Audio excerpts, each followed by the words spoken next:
1, 2, 3, 4, 5, 6, 7, 8, 9, 10. Royal Blue Podcast. Sound check. 1, 2, 3, 4, 5, 6, 7, 8, 9, 10. Royal Blue Podcast. Sound check.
Hello and welcome to the Royal Blue Podcast. It's the Friday show.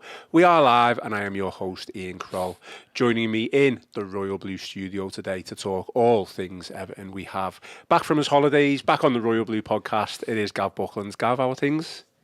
Great day, yeah. Great day yesterday, wasn't it? Really? Yeah. Well, something big happened, I think. Were you following it? Yeah. I was working yesterday, but I was trying to think how many owners Everton have had in my lifetime. Probably 6, 5 maybe. Yeah. I know there's been a few grey areas during that time, so it doesn't happen very often, does it? It reminds me, we changed in football, they changed managers so much now that it sort of becomes normal business, doesn't it? But I remember years ago, changing the Everton manager would be like yesterday. It's like such a massive event now. It's been distilled, hasn't it, because of the frequency in which managers change, and so consequently, yesterday was a massive thing. And if you think about it in the history, there's not been many owners, certainly since John Moores came in. It was 60, so 60 odd years, 5th or 6th, depending. So on which way you look at it, so that's a big thing, especially in the context of, I don't want to sort of go over the ground. I had the podcast yesterday with you, Matt, and Joe's excellent. In the context, obviously, of a new stadium and all that. It's two big things happening at the same time. Oh, absolutely huge. What was it before owners? Was owners always the start, or was it like secretaries and stuff like that, wasn't it? Yeah. You always had shareholders. Yeah, absolutely. Yeah. And there's been a bit of revisionism. I know got off on a tangent here.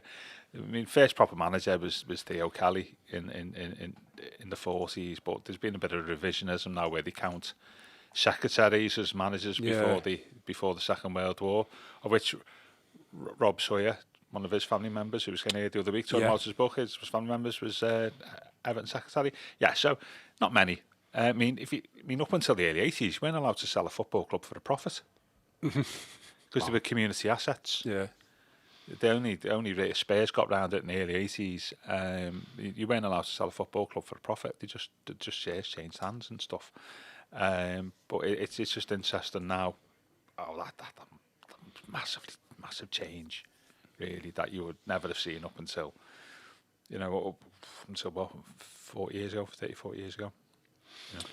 Okay, well, it is the day after the Friedkin Everton takeover. We did the podcast yesterday with all the initial reaction, and today we'll carry on that reaction with further development, that anything that happened late yesterday afternoon that we may have missed off. I mean, there was just so much to speak about yesterday that we literally just, couldn't get it into the full hour, so we did our best.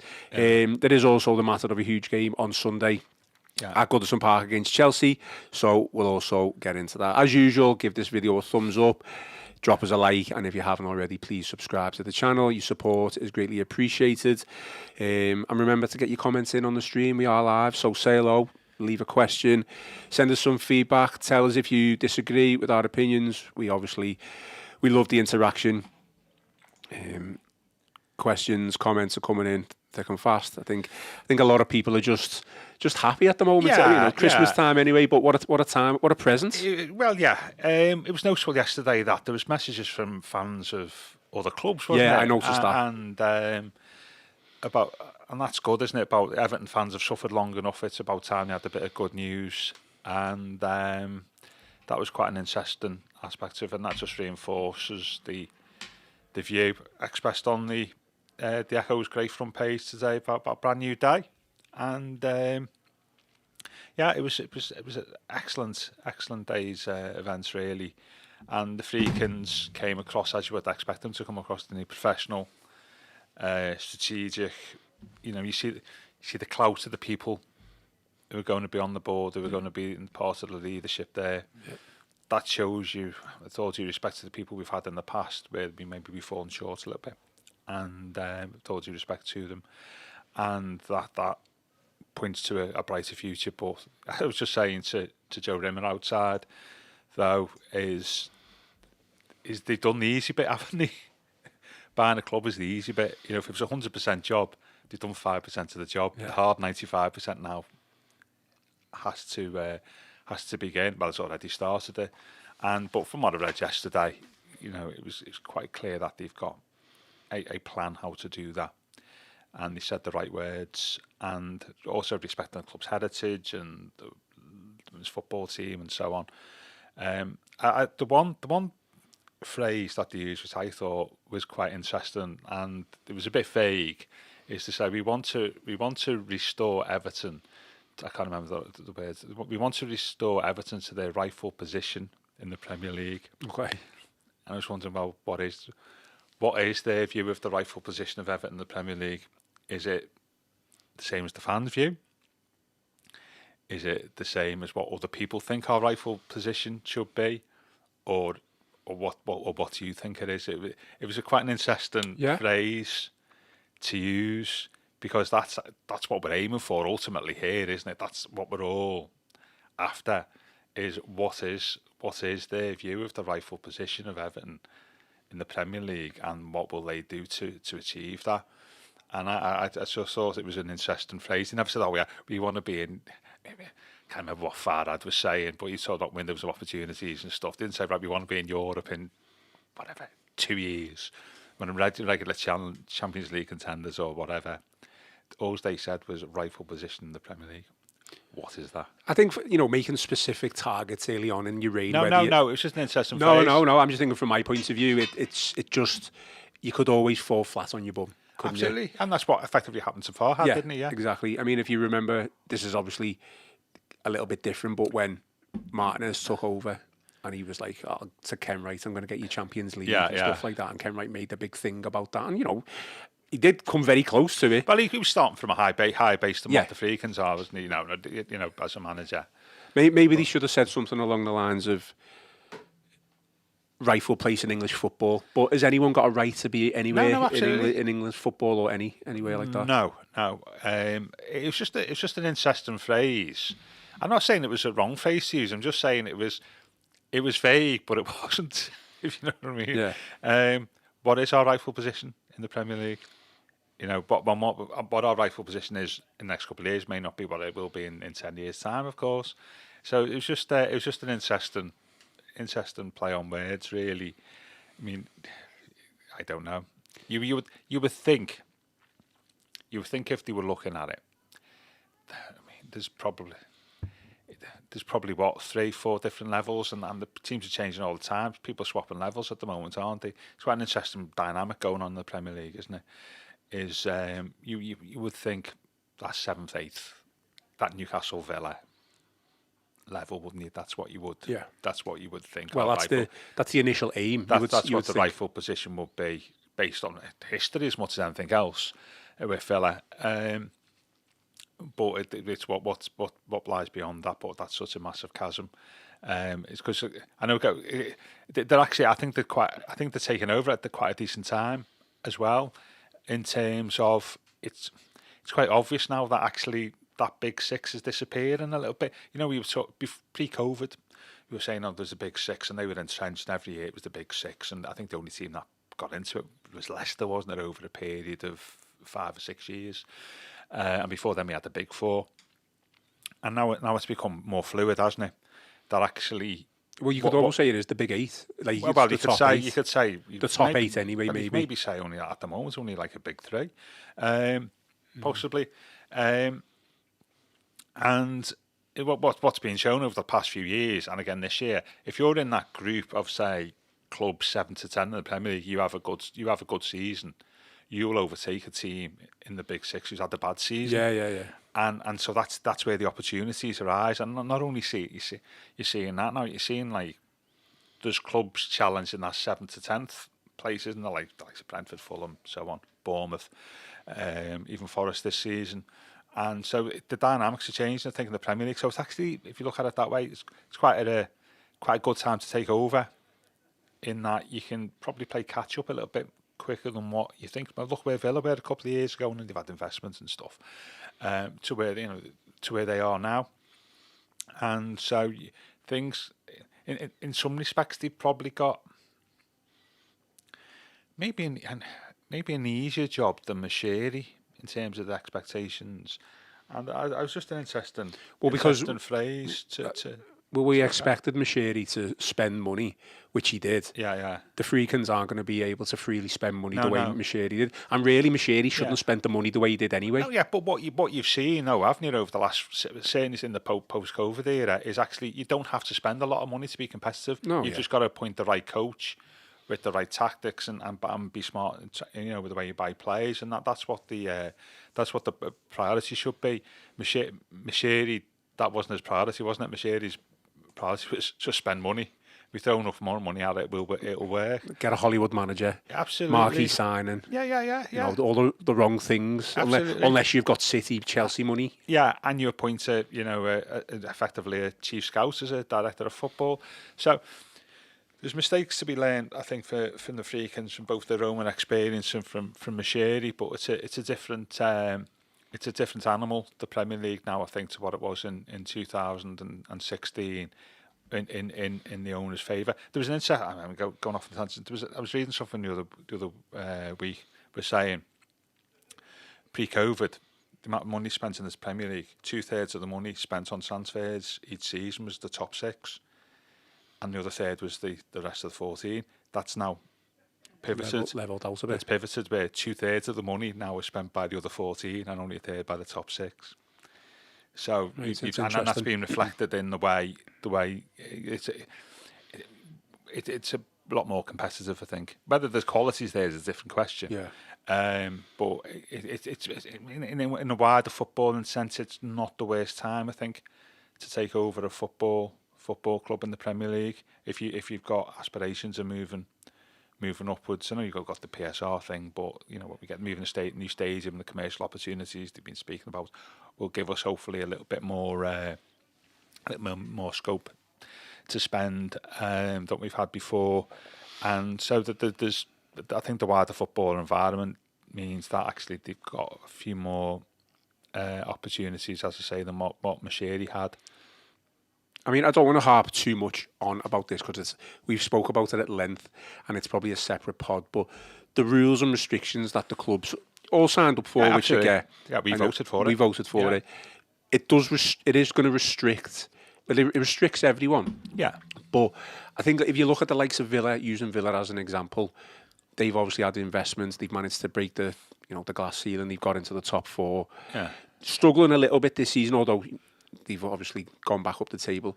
I don't want to call a run a flash in the pan because I know a couple of Villa fans and they'll be on to me going, it's not a flash in the pan because they've got good quality players, they've got a good quality manager. But if you're unable to then build on top of what you've done, you'd almost see maybe a bit of a drastic drop, and that's what I see for Villa. So when it comes to us, I wouldn't be surprised if you do see an improvement. Well, we can't get any worse, can we? No, what I mean is if we end up staying up this season, get the new stadium, things go to plan, I wouldn't be surprised if you do see some sort of an improvement over the next, say, like 2 to 3 years. Yeah. Whether we can get into the Champions League is a different question. No, but it's difficult. It's like you said before, the Friedkins have done the easy part by buying the club. Yeah. It's the same. Villa have almost done the easy part by getting to the Champions League. Yeah, exactly. It's sustaining it. This is. Yeah, we're going off on a tangent, no. but no, but actually, no, it isn't really, because this was the whole thing. we've talked about PSR. Great news, Friedkins. We're still talking about PSR, but it does affect them, as you say. And I know they're changing the way they measure it, but the same principles apply. Is when they brought PSR, they said their argument is okay, you've got restrictions on spend, but what we want you to do, clubs got to do, they've got to grow organically. So like seeing with Brighton, say somewhere like that, organically, and so you will gradually get better over time. But to do that, you've got to make great footballing decisions all of the time. Yeah. One bad footballing decision can be, you point the wrong manager. Let players go that you shouldn't. You can fall back down the hills pretty quickly. So you've got to be lucky and make good decisions all the time. But that's a challenge for them, isn't it? Really, you've got to make good decisions all the time, and then you can do well. It's just the feel of the Premier League at the moment, and it has been for several years.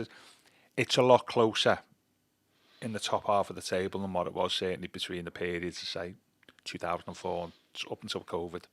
It was the same 4 or 6 teams every year. I get what you mean. I mean, the middle of the Premier League, it'll probably, change a little bit and iron itself out over the next couple of weeks. But Villa were 12th the other day, and then after a win or two, they bumped themselves up to 6th. Yeah, absolutely. So unfortunately, we're in the group who are obviously fighting relegation. We're in like the bottom 6, aren't we? And then even then, from the 6th to above, there's a gap. You can start to see a gap there, which I don't think we're going to be able to reach. If we can stay at the top of our little mini league, I know it's not ideal, but that's kind of where we are at this moment. There's a look on the downside there is you don't get a position, do you, over the next 3 or 4 games where we become cut off a little bit. I do think we will. 6. I think we'll become cut off from the middle. Yeah. If we from that sort of middle group. So I mean, another club, West Ham under Moyes, top 6 a couple of times in Europe, 3 consecutive years. So be careful what you wish for, isn't it? Brighton were in the top 6, weren't they, under De Zerbi? So there's certainly a lot more scope, I think, to get into the European places and have some sort of medium-term success, however you would call it, now than what it was when Moshiri took over in 2016. And so I think there's a big opportunity for them there on the footballing side to get to their rightful position for Everton. No, absolutely. I mean, let's just talk the takeover then as such. What does it mean for you? Because we've just had a period of complete, chaos, instability, whatever you want to call it. When it happened yesterday, obviously everyone in the office here was working. I'm still a fan, so it's good to see that the club is moved on. It's not going to be going into administration. No. Stability is obviously probably the word that you would use, but it's not like you celebrate a goal and you go, yes, oh, fantastic and stuff like that. So for me, I think I'm still trying to process it, and I'm still using the phrase cautious optimism of what these new owners are going to bring, because we've been burned so many times. So what does it mean for you? How about the short term, some morale boost, isn't it? I mean, there was a spring in everybody's step yesterday, wasn't it? And that's probably still be there until before the Chelsea game. I certainly said after the Chelsea game might be slightly different. So it's a morale boost. It's something that feels good, which, let's face it, Everton fans over the last 6 or 7 years, that's not been not been the case at all. But in terms of the feelings for me around the takeover is, well, say the easy bit's been done. I mean, it's probably not been easy because you've had all the loan restructuring and conversations over debt, and actual exchange of football clubs can be really complex. So the easy bit's being done. I get cautiously optimistic. I think you'd be optimistic in that you've got to throw this in with the not just the ownership. You've got to throw it in with the new stadium, haven't you? Really, you've got to put them two things together. I don't think you can divorce the two things. Yeah. And so you have to be optimistic, don't you? Really, from the well-being of the club side, in terms of the finances and sort of restructuring the debt and paying people off. That club side, definitely. From the playing side, I think, not so much optimistic. I think because it's a difficult job, isn't it?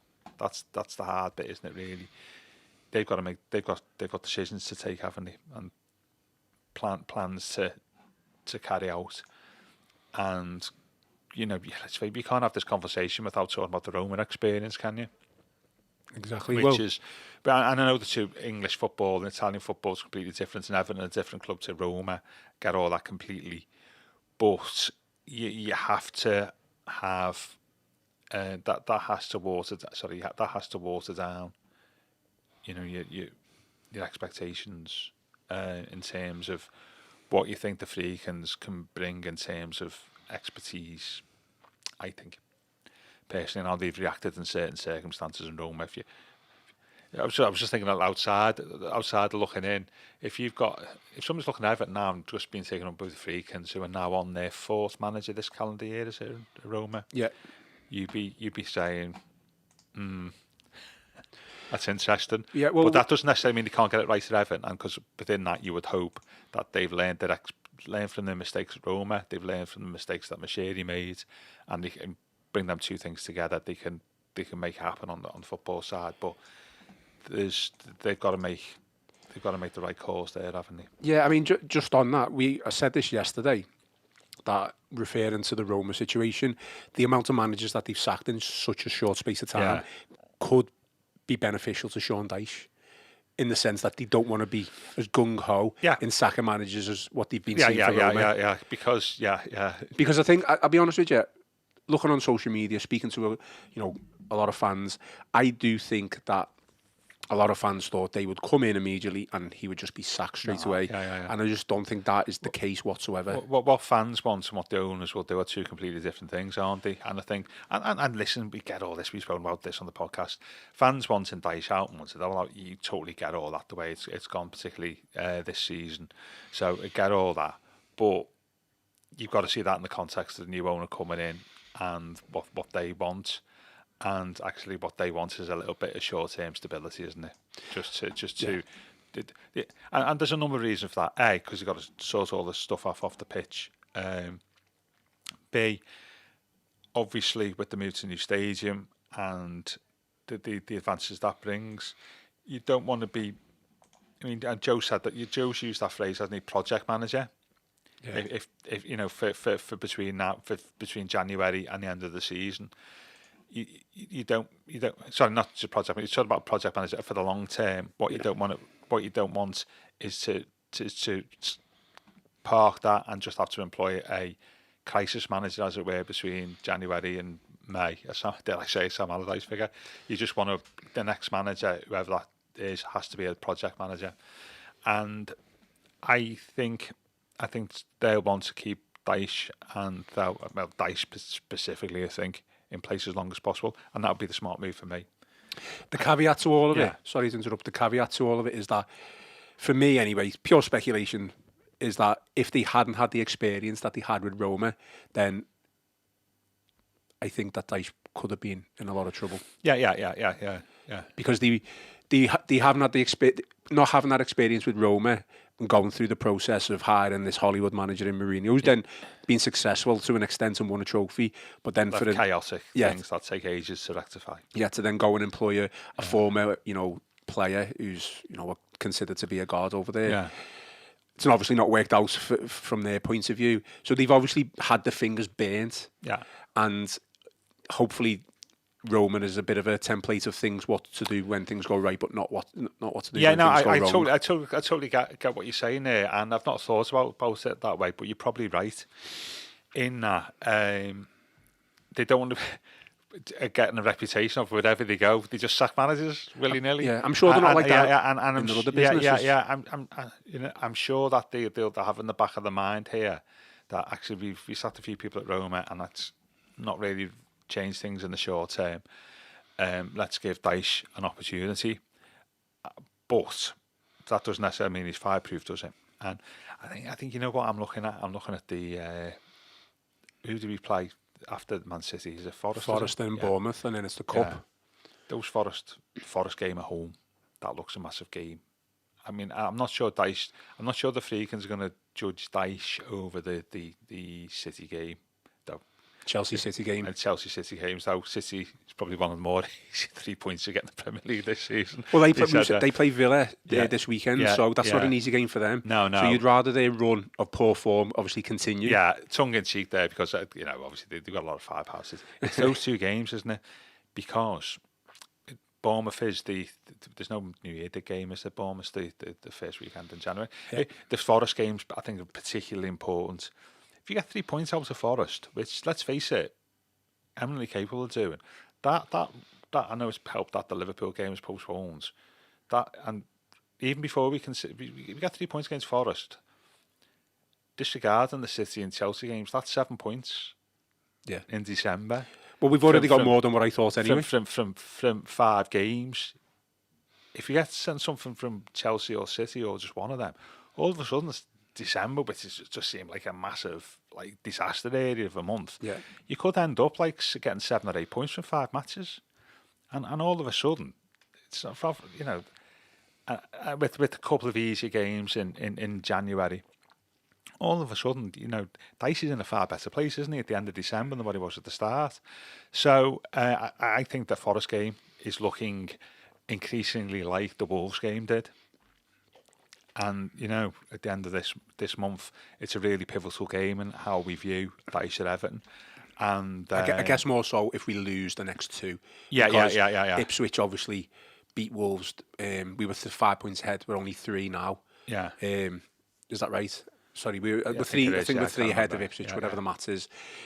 So they're obviously continuing to pick up points as well. Wolves have got a new manager. New manager bounce. Palace have picked up, haven't they? So quite feasibly, we could end up in the relegation zone by Forest. So I don't disagree. I think Forest are obviously on a bit of a different level to Wolves currently in form wise, because they're fourth, aren't they? United and they beat Villa, didn't he? But you know what I'm saying? It's like that.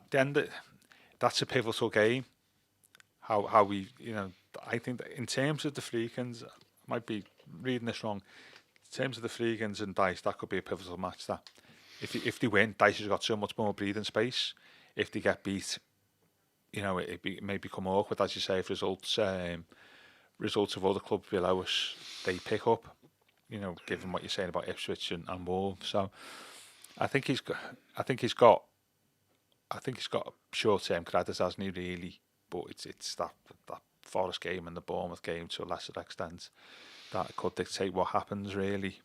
But I do agree with your point. I don't think they'll want to come in and sack the manager straight away like supporters were expecting, because of their own experience and because of the need for a little bit of stability, certainly till January. Sticking with that then, and with all that being the case, let's have 3 main priorities that you think.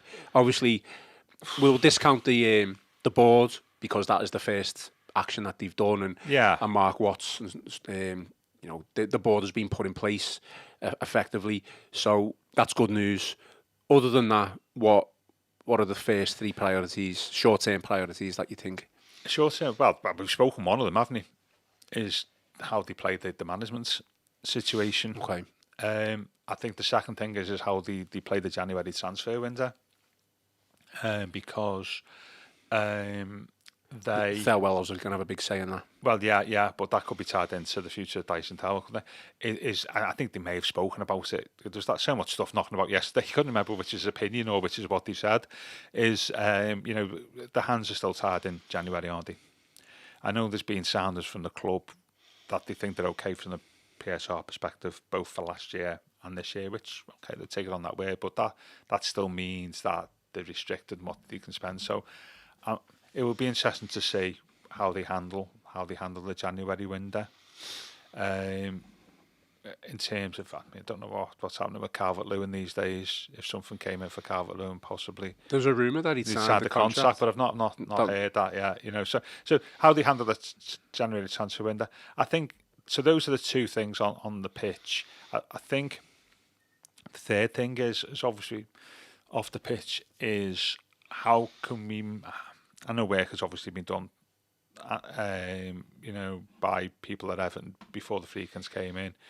Is how can they bring their expertise in the short term to making sure that when we start Bramley Moore, we've got the sort of best commercial deals in place for us, which I know these things take time. I mean, Spurs are still looking for the stadium sponsor, aren't they? And they've been in there 6 years or 5 years. It is an immediately push to try and to enhance the Bramley Moore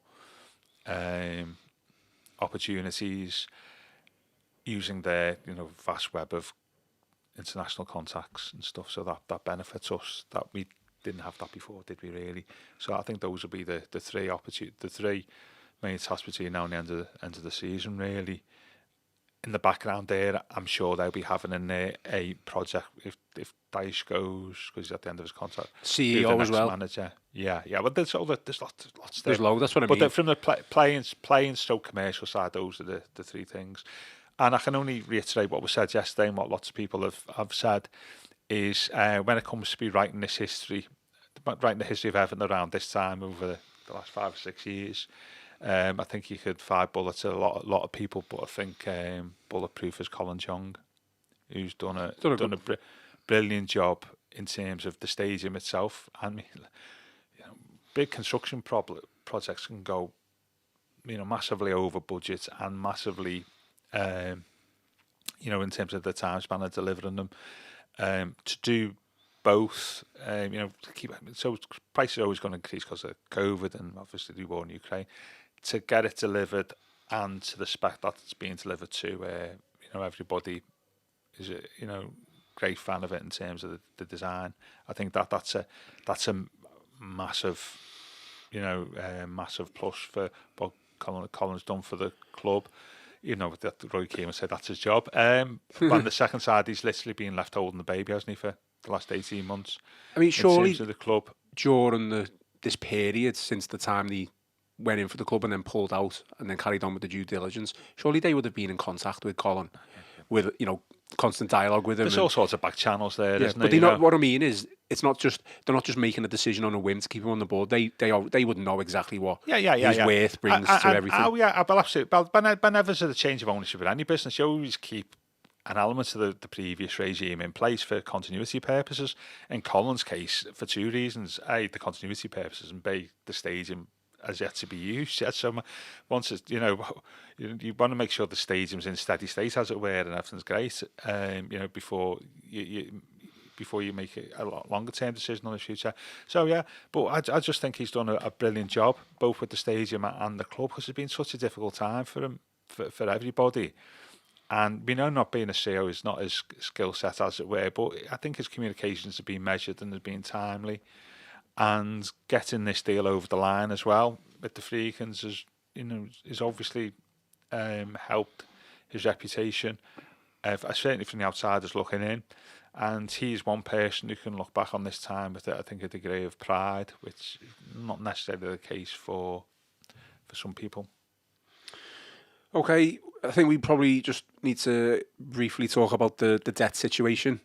I don't know much about that, but for the first time since 2017, Everton have no debt with Rights and Media Funding Limited. Yeah, they've arranged for some long-term, low-interest debt to pay that off. It's a bit unclear yesterday, and there's probably people out there who know better than me, because I didn't read everything yesterday, is, how that these long-term debts that they're talking about, are they just the Friedkins' debts, or Friedkins paid that off themselves, or is this something associated with the club? So I'm not sure. I know there is a bit of elements of stadium that's still with the club. The 777 that's still ground to be paid off, isn't it? As far as I'm aware, they're paying them off in installments, aren't they? Yeah. So there is. I think there's a roadmap forward for that. That's obviously a lot less onerous on us than what it has been. And the other thing about that is, well, it's sort of from a PSR perspective, it sort of makes it a bit clearer, doesn't it? And it's in our benefit. So I think that was great news as well. It was slightly disingenuous of them to say, we bought the club for a deal of sense. You've bought it for 40 million. Well, like the 660 million pounds worth of debt that you've also inherited. Yeah. So it's a bit like, who bought Chelsea for £1 off Ken Bates, put out all these debts at the same time.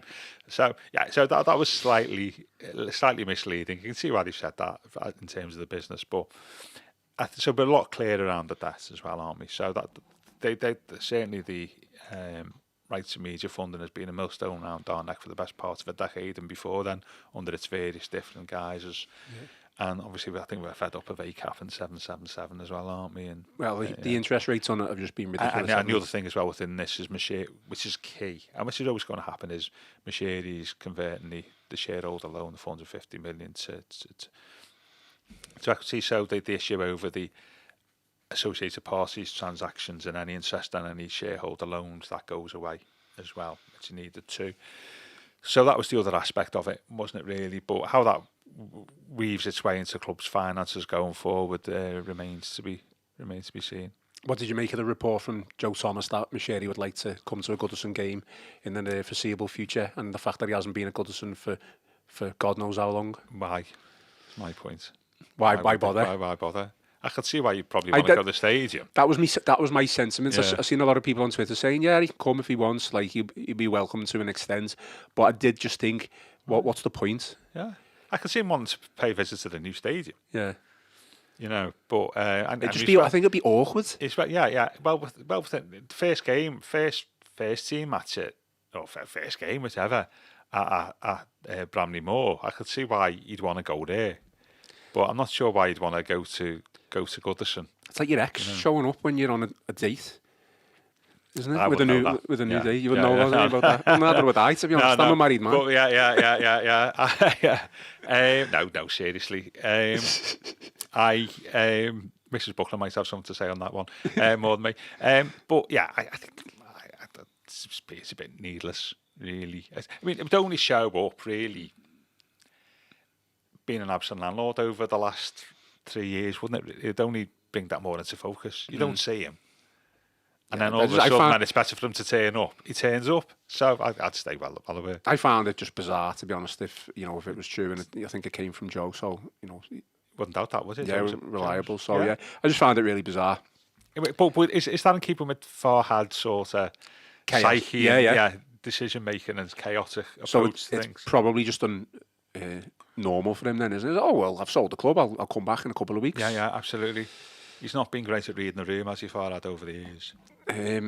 Okay, well, interestingly today, which is obviously we knew this was going to happen, but I'll just read a segment from one of Joe's pieces this morning. So, Everton's new executive chairman, Mark Watts, is due to meet Sean Dyche on Friday today. Yeah.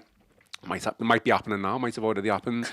Before the press conferences or afterwards? Yeah, well, the press conferences are 1:30, isn't it? So it'll be interesting to see how Dyche comes out in the press conference, whether he's... if he doesn't come out at all, maybe not gone well. Yeah, I mean, I'd love to be a fly on the wall with this meeting. Oh, yes. It'd be fantastic, wouldn't it, to be in there? But let's just say he's not just meeting Dyche; they're meeting everyone, aren't they? So it goes without saying that they're going to meet the manager and stuff like that. But I'd love to hear the conversations and stuff like that. Maybe Sean Dyche will start to reveal more in his press conferences. Yeah, I know we're going back to a little bit from what we spoke about at the start. What do you think the conversation will be between Watts and Dyche? What do you think? I don't think it'll be as business-like, straightforward. No. I don't think it'll be like that whatsoever.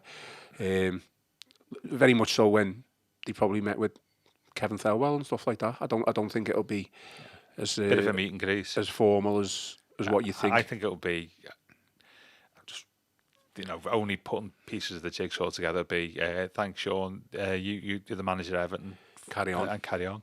You've got the full support of the board, and as long as results are acceptable on the pitch, then there's no reason for you to be concerned. I know it's the pressure's off Dyche a little bit because the end of his contract in the summer anyway. But you would imagine that would be the conversation. There may be a conversation about the January transfer window. Well, if you were Dyche, that's what you would ask, wouldn't you? Yeah. What's going to happen in January? So you would expect that will be the main. The main focus of the conversation. I don't think there will be anything long term there, but I think that's what I would play if I was Watts. I mean, seeing his qualifications and experience. Yeah, well, you can read all about Watts on the Liverpool Echo website. There's a brief, not a brief. There's an in-depth bio, I guess, on Mark Watts and everything that he's done, his attributes, his experience, and obviously what he's going to be doing at Everton over the next couple of years, hopefully. The key thing is, though, isn't it, is football experience. Zero. Zero. I did think that. Yeah, I was yeah, like, yeah, where have you come from here? Yeah, and that's not again. That's not a mark against them. That's effectively reinforcing the Friedkin's takeover is, and they talk about like we're bringing into the group, and you see all the like the automotive or whatever the word is, rather than the car industry. Like is football is a small bit of that, right? Okay, so what you've got to show a bit like FSG, they had like a bit of sport, obviously a lot of sports and background. Is you've got to make the right footballing decisions and employ the right people, and I think they're smart enough to do that. You think this guy's role will be the running of the club and certainly focusing more on the commercial side rather than the business side of it, which is which we probably needed at that. When do you think we'll hear Dan, as Joe referred to him yesterday, the big man speak? Do you think he'll? Don't know. Because fly over in a Spitfire. They don't communicate a lot. No. I mean, they communicate effectively. I don't think there's anything wrong with that. But in terms of frequency, from what we're told, they don't do too much. I don't know, Ran. It all depends. Results on the pitch may dictate when you hear from them, by the way. Absolutely. Well, we'll know either way, won't we? By 1:30ish, whether Sean Dyche has already spoken to Mark Watts. I'm sure he'll be asked, and I'm sure he'll give a straight answer to it. One of the more interesting press conferences of the season. Yeah, I'm definitely going to watch that one. And I just hope he turns up in time. I think he will. I think maybe he'll have been told to turn up in time. We can't say nothing. We're always late to this podcast. So that's a fair point. Yeah, and expect Dyche to make that point in his own press conference. We're always late to our podcast. Yeah.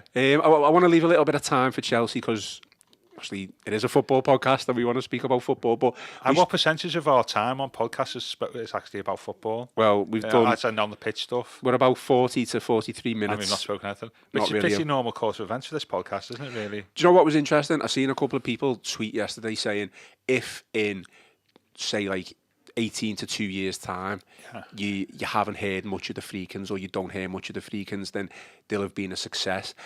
I think in the modern day world of football, it's slightly different. I don't think it works like that. I think it's inevitable, regardless of who the football club is, who the owner is, that you're going to always hear from the owners, or there's going to be something about the owners in the news. There'll always be a desire to hear for the owners. Well, they deliver. I mean, how much did Roma have been struggling, haven't they, for a while? How much did the Friedkins spoke at Roma?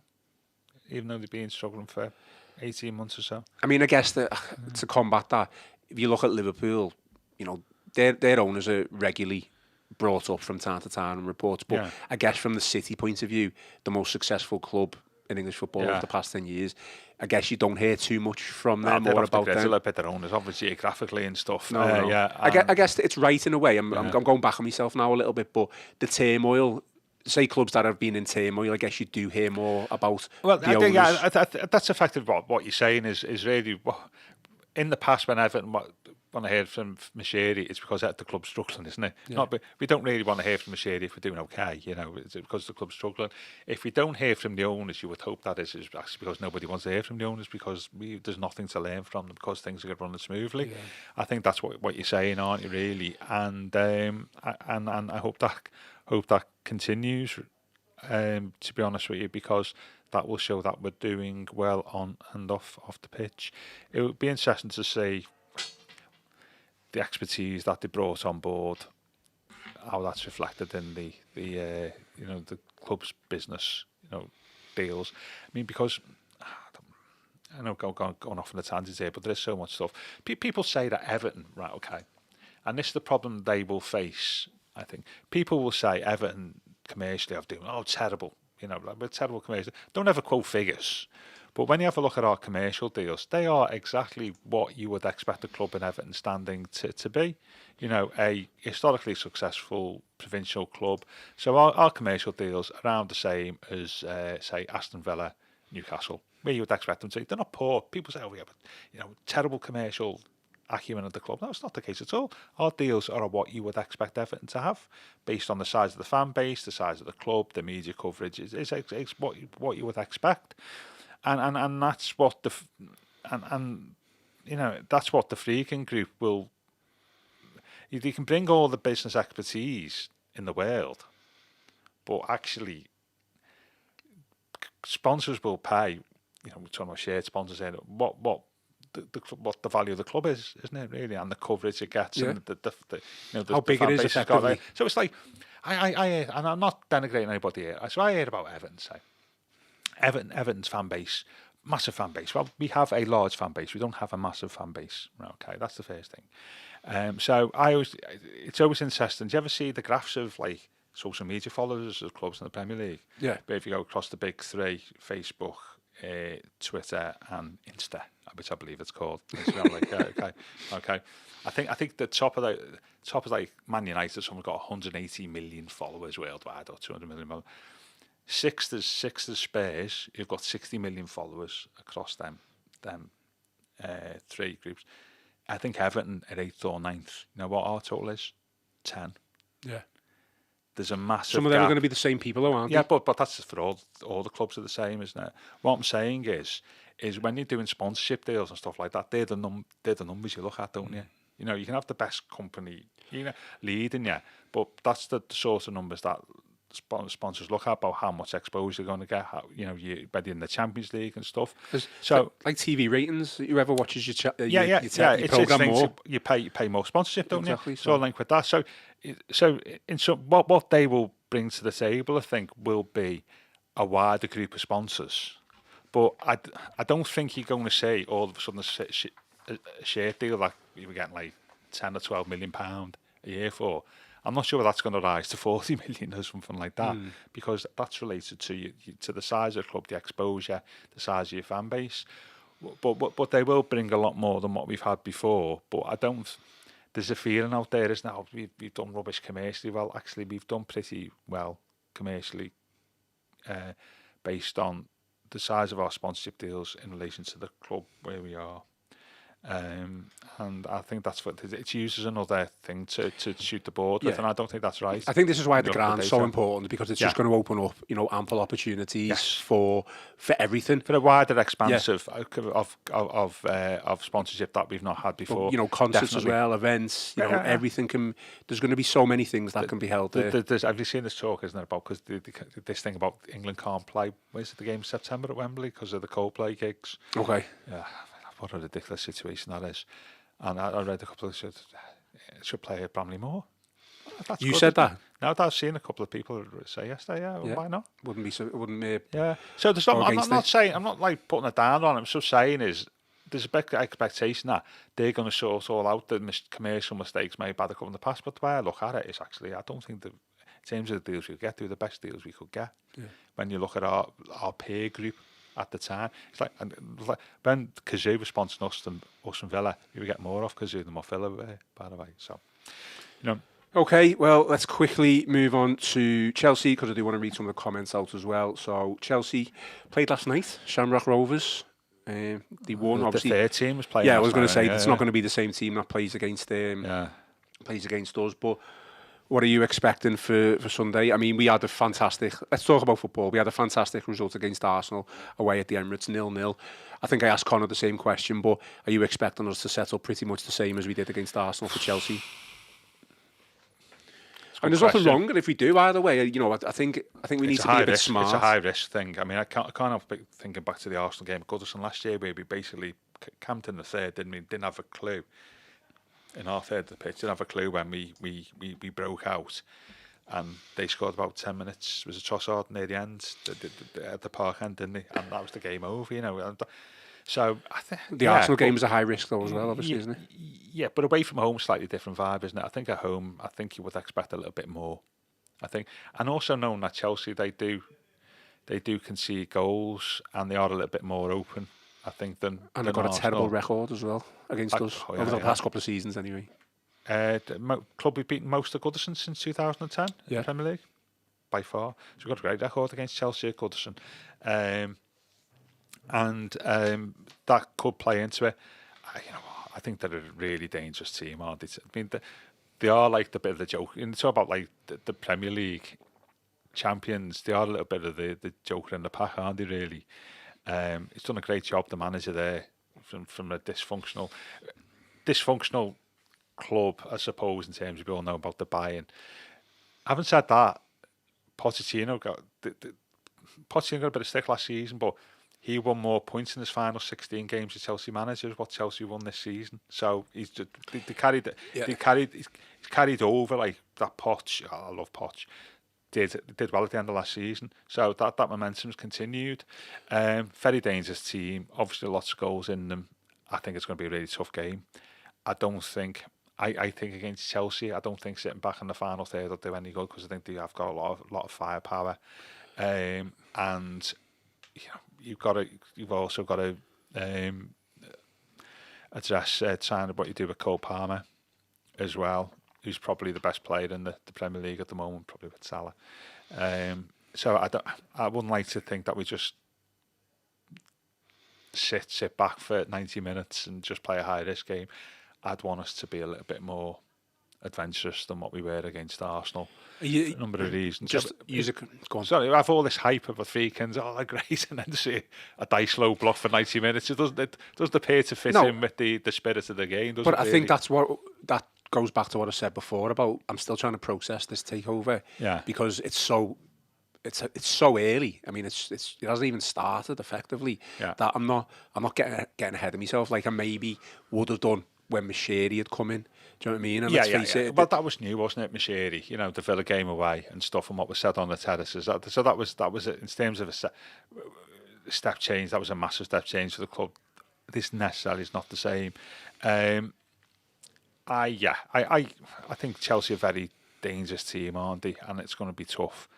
I'm not sure we're seeing 0-0 draw, but I'd take it on Sunday. Yeah, I probably would as well. I mean, we've been quite critical of certain individuals, I guess, and one of them has been James Tarkowski, but hopefully he looks like he's hopefully back on track. I mean, there's one game where he's had, not so one game, I mean, we obviously did well against Wolves as well, we kept a clean sheet, but against Arsenal, him and Branthwaite, managed everything well defensively. I suppose there's no coincidence that, although Michael Keane's had it's a great season, but as a better season than what you would expect Michael Keane to have, with all due respect to him. It's no coincidence that Tarky's improved a little bit since Branthwaite's come back, I think. But he's looked a bit shaky, Branthwaite, hasn't he? I mean, I didn't see the Arsenal game, but what I did see, give the ball away a few times, and he did against Wolves, I think, and he has done since he come back. So with the ball at his feet has not been great, but it probably gives Tarkowski a little bit more confidence. And also as well, Young's had a decent spell at right back, hasn't he? So that the right side of the defence looks a little bit more solid. Yeah, but I don't. That's good, and I know the club got a bit of stick this week. I can see why, but I can see why I did that. But like our defensive record since the beginning of October is well up there with the best in Europe. They put some percentage stat out, didn't they? Yeah, most clean sheets 6 or something, which is great. But that only means something if you, in the longer term, if you're scoring goals at the end of the pitch, doesn't it? And that's what we've got to start doing. I'm not sure what we've done in those since October. What we've done. Scored against Fulham, scored against Wolves. Is that it in the last 6 games, something like that, eh? Not much. Let me get it up. My mind's gone to mush. So we have to, if we're going to stay up, sorry, I will not say we're going to stay up. If we're going to keep ourselves outside of the relegation zone, we have to start scoring goals, don't we? Yeah. So what are we asking? How many goals have we scored? How many games have we scored in the last 6 or 7 games? Is it 2? It's only 2 because. Obviously United 4-0, Brentford was 0-0, West Ham was 0-0. We got beat to Southampton. Yeah. So the last game before the Wolves game that we scored in was the Fulham one, which was that was the last minute goal. I think we went the whole of November without scoring, didn't we? I think that's what it was. So what I'm saying is, I think it's great what the club and saying that, and that's great, showing how good we have been defensively. But that in the looking at it from an all-round view of the team, we've got to start scoring, haven't we? And that's what we've not been doing for a while now. Yeah, I mean, obviously we scored 4 against Wolves. I think. You could have played up front against Wolves. I'm not. I'm just we did get 4 against Wolves, which boosted it a little bit. I guess the one negative for Chelsea is that Breuer is not going to be able to play. Yeah. But he's only had a couple of cameos anyway. I just think we're probably going to need another big game out of Dominic You would hope Calvert-Lewin. that with him. Well, I was just about to say, with him being in and around the first team now, whether that gives Calvert-Lewin a kick in the pants that he sorely needs. I think, he could. I mean, he's got a bit of history against Chelsea, hasn't he? He scored a few goals against them. when Duncan was the manager, and I think you would hope that sort of gives him a little bit of motivation to do something. I do get at the same time people who say that actually it's no fun when you're receiving the ball. The nearest Everton player is 25 yards away from you as well, by the way.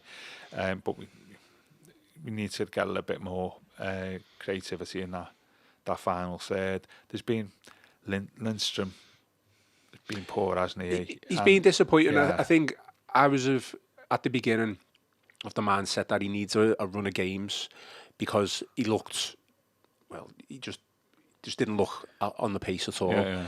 And then there was certain games where he was just absolutely off it. I think it was the Palace game where he was took off. Yeah. We were losing at the time, and then we ended up coming back and winning. So that, when that happens and you go off and your team come back, it's not a good look, is it? He's shown glimpses for me, but it's still not enough. No, he's been ineffective, and so we just need to. It's easy said than done. We need to start scoring goals. You would imagine if we do something in January, my priority was just to, if we did get an opportunity to bring somebody in. I know the loan issues are all a bit complicated about how many loans you can get and stuff. Is a little bit more creativity. I think we need that desperately, and this goes back to why we play at number 10 and we play out wide and stuff. But we still don't want to go down that road, do we? Well, I'm going to go down that road. No, just very quickly, because we'll come on to team selection anyway, because I feel, and I don't like to brag usually, but I do feel like I've been proved right from the couple of weeks ago when I basically advocated for Decore to come back in as the number 10. I said that before. I did say the other week as well, though, if the Decore at number 10 is the answer, what is the question? Yeah. And I get that, but we do look whatever options we use in the final third of the pitch, the one that's tried and trusted that actually is more likely to be a success than fail is playing Decore at 10, not number 10, he's not a 10, is he? As a second striker or whatever you would look at it. That's the one that's the proven,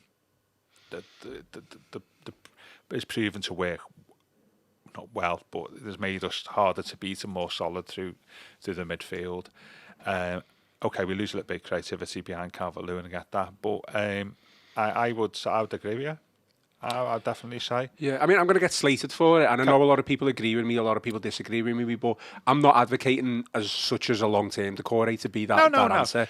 It's just he fits into that Sean Dyche team, that unit, and it just gives the team the balance and that extra defensive unity. Decore's limitations as a player and his age, and when you advocate that, we've had stick, on the podcast for saying that, which is absolutely fine. But in terms of the players that we've got and how they can be deployed on the pitch, that is probably still our best way forward.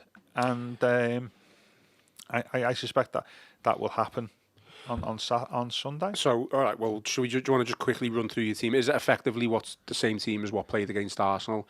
Where are we up to on McNeil? Because I've been a bit off the grid. Yeah, it's a good shout, that, actually. Yeah. I mean, I guess we're going to... That'll be a question we'll find out 1:30. We're going to get an update, aren't we? So, because we've done the podcast early, if you're listening after the podcast, we're unfortunately able to include McNeil in our starting 11 because we're not entirely sure. But he didn't play against Arsenal. No. So, do you then change a team that didn't lose to Arsenal? Well, I think... Well, it goes back to what I was saying before, wasn't it? About we need to be a bit more creative and a bit more on the front foot against Chelsea and what we were against Arsenal. So you'd have to get McNeil in, Njai McNeil, I think, and Decore, isn't it? So Harrison. If so, basically saying if McNeil's fit, he comes in for Harrison. Yeah, I would think so.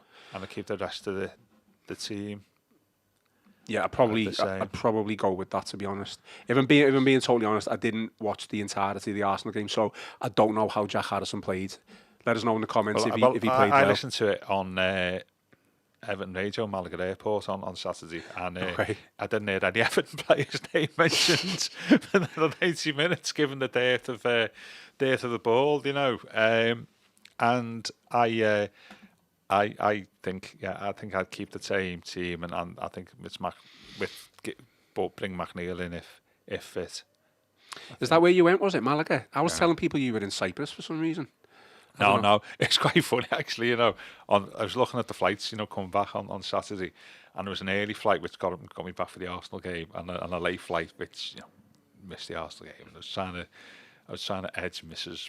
Buckland to the early flight, and then I was, in the end, we had to go on late flight, and I was sitting in, if you've ever been to Malaga, it's lovely, in Malaga harbour, portside, nice sun, having a few lagers in the afternoon, thinking, I think we made the right decision there, especially when I was listening to the Everton game on the radio and stuff, and seeing what was the highlights, thinking, I think we've probably made the right decision there, because it was a bit of backs to the wall job.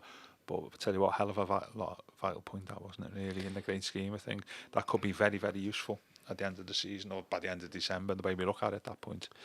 Predictions then. I do want to just read out a few comments before we go. So predictions, I've been quite negative over the past couple of weeks, and any time we've been negative, any time I've been negative, we've got a positive result.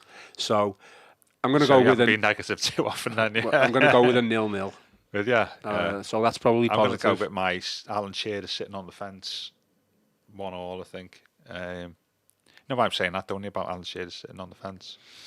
When he won the title, wasn't he? He was creosoting, wasn't he? He celebrated by creosoting his fence, didn't he? Oh, did he? Yeah. I must have missed that one. Yeah. That was before your time. Well, it was a bit of at the time, it was a bit of an in joke, right? About Alan Shearer and fences. That's how he said he celebrated winning the title. But yeah, I think 1-1. 1-1. I mean, it would be fantastic if we could get a win and just get this new, this new era, this new dawn off to a really good start, wouldn't it? Well, one player we've not talked about, especially after Saturday, Pickford. Yeah. Well, me and Connor spoke about him on Wednesday. Yeah, I know he did on Wednesday, but his importance to the team and Everton's sort of history over the last 3 or 4 years was put into focus again on Saturday, wasn't it? Really, is the saves he makes, and I get there's a few moments which are a bit scary, but again, top goalkeeping performance, and he's revisiting the Chelsea game on a Sunday, which we all know what happened in 2022, and if he repeats that performance again, then we'll be in hopefully good shape to get at least a point on Sunday. I love Jordan. I mean, he gets stick, and I think sometimes it's fully deserved, by the way, about a few things. But the certain games, and I think a little bit what I've seen on Saturday is he knows he's not going to get beaten. You are not scoring against me today, and hopefully he's like that on Sunday, like he was in 2022 against Chelsea. I just think sometimes the criticism of Pickford can be weak. Like, we know his weaknesses is it can be a 6-yard box and coming for crosses for the ball. His decision making isn't great. Yeah. I just think, I'm going to harp back onto it, but we would be relegated without Jordan Pickford. But I don't think he can say that, but he certainly helped us stay up. I was watching some of the goalkeeping last night in the Man United Spurs game, and but no, I think in the standards of Premier League goalkeeping, which I think aren't great at the moment, are they? I think he's one of the standout performer. I felt the Tottenham's first goal, I felt it was a bit harsh on the United keeper to be very critical. Gary Neville was really critical of him. Like, it took a bit of a wicked deflection. Yeah. And he saves it. Okay, he doesn't manage to parry it out and go straight to Solanke, but it's a wicked deflection, that. Yeah. Anyway, I was thinking more Fraser Forster. Yeah, to be honest, from the corner. I think I watched that and then I switched it off. Yeah. So, but I know Gary Neville was very critical of the United keeper for that. I don't think the standard of goalkeeping is great in the Premier League at the moment. I think you'd probably say Edison and Alisson have been sort of the top two, haven't they? You would say over the last 7 or 8 years have peaked and are sort of maybe on a downward slope a little bit. Those still great keepers, but I think Jordan is certainly in that group, that second group. Well, Emma and David Murphy both agree with me and say that Pickford has kept us in the league. Well, you can't say that. It's impossible to. It's one of them things you can't. Don't be one of those, Gav. No, but he's because lots of other people have contributed at certain times, haven't they? I mean, Richarlison's goals at the end of 21-22. It's a team effort. Decore's goal against Bournemouth in 23. What you can say, he has improved our chances of staying up far more than any other player. I would say. I think we disrespect other people who made the contribution, I think. Okay, let's finish off with some questions. So some of these are in reference to what we were talking about at the start of the podcast. So Tazul Islam says, I think we all know what they mean by, quote, rightful position We will be nearer the top, and I don't think they want to come here to fight relegation every year. Yeah, I think that's about right. Yeah, spot on. Interesting one, this, because there was a big talk. There was a lot of chat on, I think it was TalkSport, about how many American owners there are now. Oh yeah, I in thought the this is the other issue. Yeah. There's a wider, which we spoke about the other week, about the associated did. party transactions. Yeah, but we've spoke about the influx of American owners Yeah. and the influence they're going to have on the game now. Dave Mack says... are having on the game. Yeah, so Dave Mack says, I'm sure their long-term aim will be for us to be invited into the inevitable European Super League for the big cash bonanza. Well, that's a separate issue. I think that the short-term issue, and it could come to fruition over the next 12 months, is that the voting situation in the Premier League need 14 out of 20 votes to pass through. Yeah. Pass through whatever you're voting on, associated party transactions. I think the Friedkins make it 11 in the Premier League. So it's quite clear that all the American owners vote collectively as a block. There's a few championship clubs, if they come up, then a couple of them have got American owners, or large more.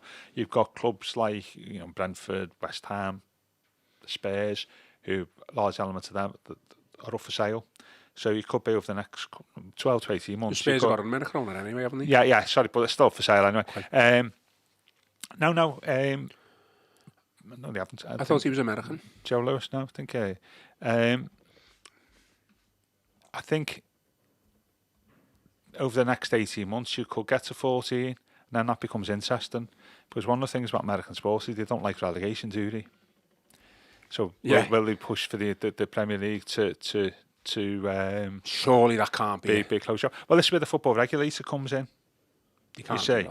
So I mean, I guess it might be better. It'd be good for us. It makes it interesting.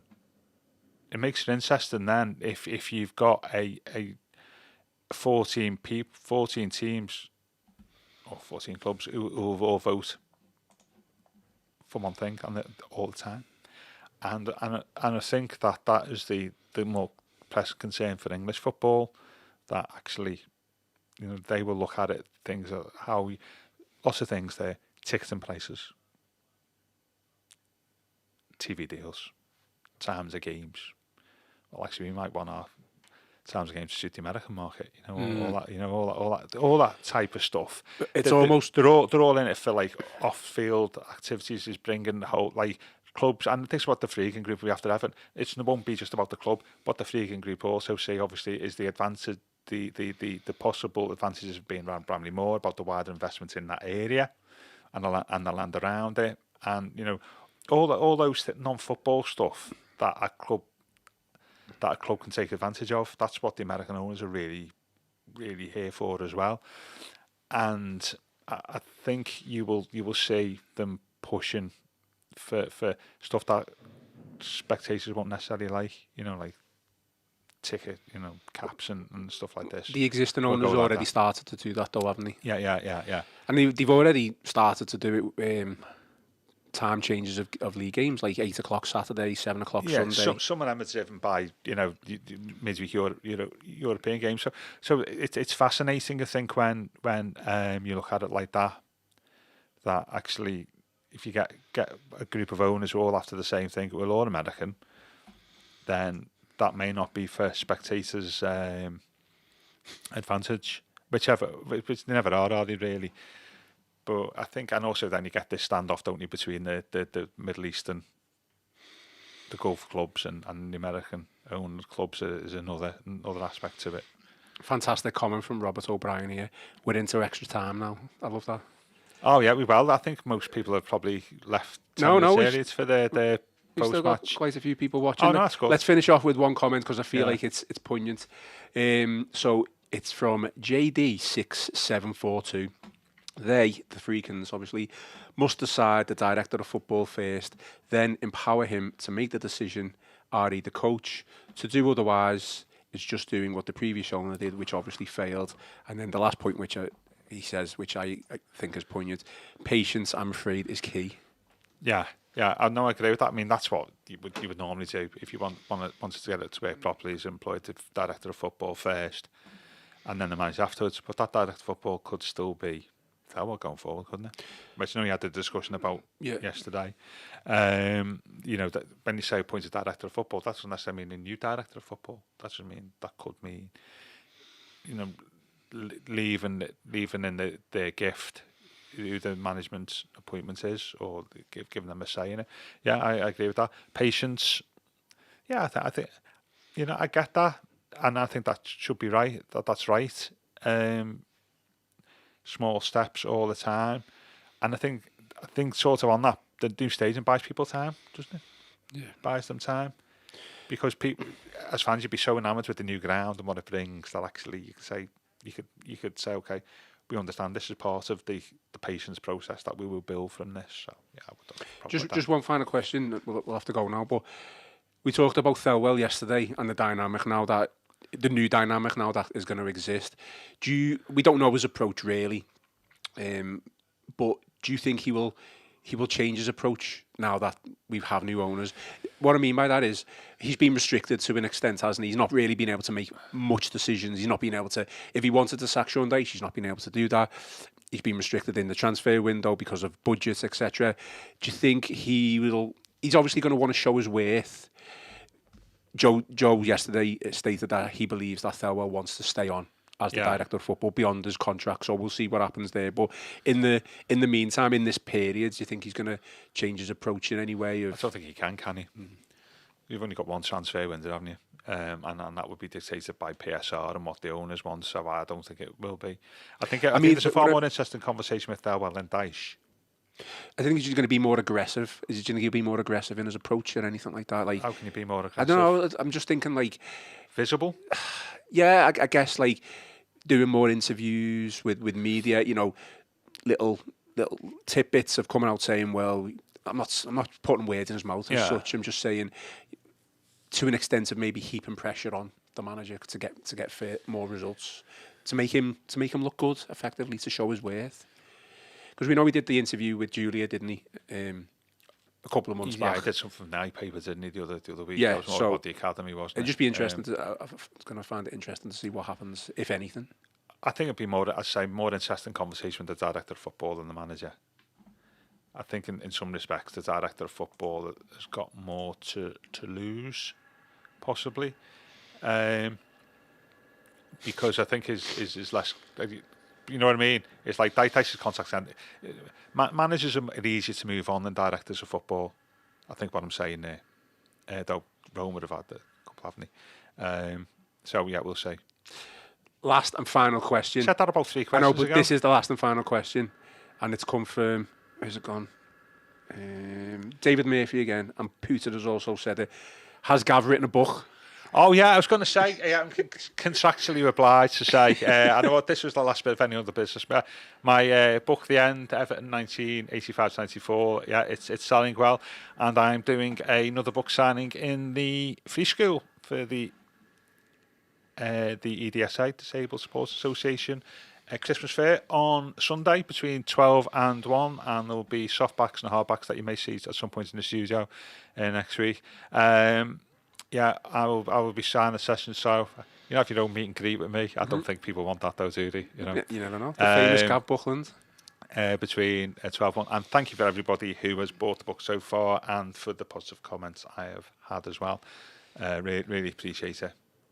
And you can find the link to that book in the description. Thank you very much. If you want to go and purchase that. Just in time for Christmas. And the books are not just for Christmas, they're for all year round. You've got a few spare quids knocking about after the Christmas break that you've been given by your grandparents or something like that. You can always buy it in January. Absolutely. Okay, any final thoughts then, or before we go? I'm looking forward to the atmosphere pre-game on Sunday. I think it'll be good. Absolutely. I think we'll see a lot more positivity, understandably so. And it's up to the team to react to that. And I don't want them to react to that by putting on a low block for 90 minutes and just flying by your seat your pants for the game. I'd like to see to get fans off their seat for more than just having a new owner. Absolutely. Okay, well, that is all for today's show. Stick with us for the Sean Dyche press conference, which we are expecting him to arrive at Finch Farm at 1:30. So also hit the like button, give us a subscribe, and show us your support. And most importantly, enjoy the rest of your day. And enjoy the weekend. Absolutely. I've been Ian Croll, joined by Gav Buckland, and this has been the Royal Blue Podcast.